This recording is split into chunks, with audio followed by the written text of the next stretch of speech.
plus un animal est rare, plus il est cher, plus il est chassé, moins il y en a. Et la logique voudrait qu'à la fin, le dernier rhinocéros vale $1 milliard.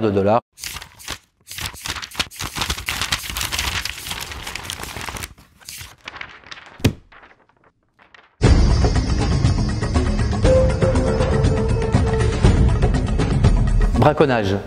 Le braconnage, c'est donc le troisième business de trafic au monde, en fait. C'est à peu près entre 15 et 30 milliards de dollars par an de trafic d'animaux sauvages. Donc c'est un gros carnage. C'est fini, en fait, un peu l'époque où c'était les villageois qui allaient avec leur saguet pour aller essayer de tuer un lion. Maintenant, c'est plutôt des mercenaires type Wagner ou des gens qui ont fait des guerres, des conflits. En fait, ce sont les soldats qui sont recyclés dans le braconnage et liés à des mafias, en fait, qui sévissent surtout en Afrique pour une clientèle qui est souvent asiatique, liée aux médecines traditionnelles chinoises qui prétendent que la corne de rhinocéros évite l'impuissance ou tout genre de choses, idem avec les tigres, les lions, enfin des absurdités. La corne de rhinocéros, en fait, c'est pas du tout en ivoire, c'est en kératine. La kératine, c'est des ongles, en fait. J'ai jamais vu un homme se ronger les ongles et bander comme un âne. Frontière. Au Kavango, le roman se situe dans la Casa, en fait, qui est la plus grande réserve animalière au monde, qui est grande comme la Suède, qui s'étend sur 5 pays, la Namibie, le Botswana, la Zambie, le Zimbabwe et l'Angola. Le roman se situe plutôt du côté namibien. Il y a eu pas mal de conflits en Afrique australe dans les années 90, et Mandela, qui est mon héros suprême et d'une intelligence supérieure, a eu l'idée de créer cette réserve animalière puisqu'il y avait des conflits de frontières. Il s'est dit, puisque les animaux migrent, on va faire plutôt que se battre pour des frontières, on va faire une grande réserve autour de nos frontières.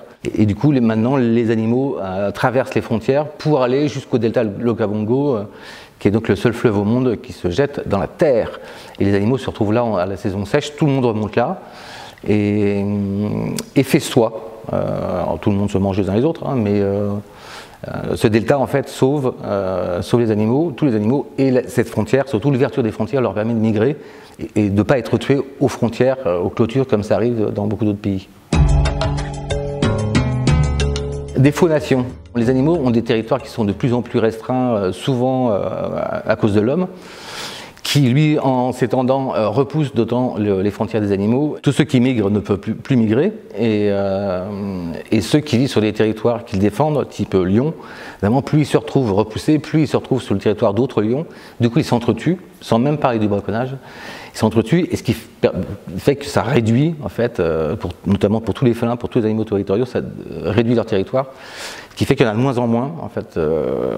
Et au rythme où va la défaunation dans le monde, la logique voudrait qu'il y ait bientôt plus d'animaux sauvages, sauf dans des zoos qui sont en fait des prisons, parce qu'ils perdent leur culture et ils peuvent pas, une fois qu'ils sont en prison, ils peuvent pas ressortir. Ils sont pas comme les humains. Donc la logique voudrait qu'on tue tous les animaux sauvages parce qu'il y a une bourse en fait, une bourse faunique qui fait que plus un animal est rare, plus il est cher, plus il est chassé, moins il y en a. Et la logique voudrait qu'à la fin, le dernier rhinocéros vale $1 milliard. Afrique.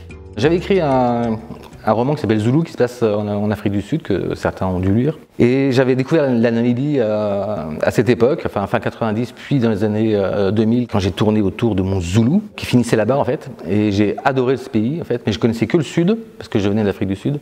C'est un pays qui est quand même très étendu, la Namibie. Et pour Okavango, je suis allé dans le nord où sont plutôt les animaux, parce que du coup c'est vers là-bas qu'ils migrent, justement vers le delta. Et j'ai découvert des réserves magnifiques, mais surtout, dont celle de la Casa, qui est ouverte, mais surtout un grand territoire vierge, qui n'est pas une réserve en fait, qui est vraiment un territoire, c'est assez rare au monde en fait. Il y a un gigantesque territoire en Namibie, dans le nord-ouest, où les animaux vivent libres au milieu des humains. Et j'ai eu la chance de dormir dans des tentes au milieu des lions et des hyènes. Alors le premier soir, on a un peu les boules, parce qu'on a tous peur d'être mangés, c'est un tabou. Mais en fait, ils n'ont aucune raison de s'attaquer à nous, ça n'arrive quasiment jamais. Et donc j'ai fort bien dormi. Écriture. Au-delà des voyages et au-delà du braconnage ou des thèmes qui me tiennent à cœur, ce que je préfère moi dans la vie, c'est écrire, quoi. Donc c'est la pure écriture. Le style, hein, comme disait Gian, je trouve que c'est ça qui fait un peu la différence. Alors je ne vais pas dire que j'ai un style plus particulier que les autres, mais en tout cas j'ai le mien, ça c'est sûr, donc qui est plutôt engagé dans l'écriture, dans le sens où j'aime pas les phrases neutres, j'aime bien de surprendre le lecteur à chaque page avec des associations de mots, même si la syntaxe parfois est maladroite, c'est pas grave. Ce qui compte, c'est l'image qu'on en a. Et donc ça me prend beaucoup plus de temps en fait que d'écrire, enfin, d'avoir une écriture particulière plutôt que de bâtir une histoire qui pour moi est un peu les maths, hein. Faire de l'histoire c'est un peu le minimum syndical. L'écriture c'est l'inspiration, c'est la beauté, ou pas, hein, mais enfin c'est la vie.